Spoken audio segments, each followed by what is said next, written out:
Мы находимся в старой части здания, где была сохранена архитектура стиля 50-х лет прошлого столетия. Сама реконструкция, я считаю, что она прошла за небольшой промежуток времени, началась во второй половине 2019 года. И, так скажем, за 2 года это здание, на мой взгляд, это жемчужина города Ижевска. Дизайн зала национальной краеведческой литературы выполнен в этностиле, современный. Я приглашаю вас в следующий зал. Мы находимся с вами в конференц-зале библиотеки. Конференц-зал рассчитан на 123 места, оборудован системой синхронного перевода.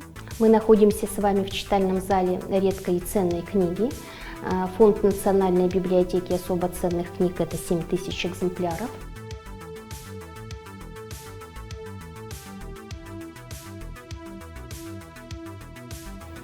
Легендарный зал Ленинки на 200 читательских мест.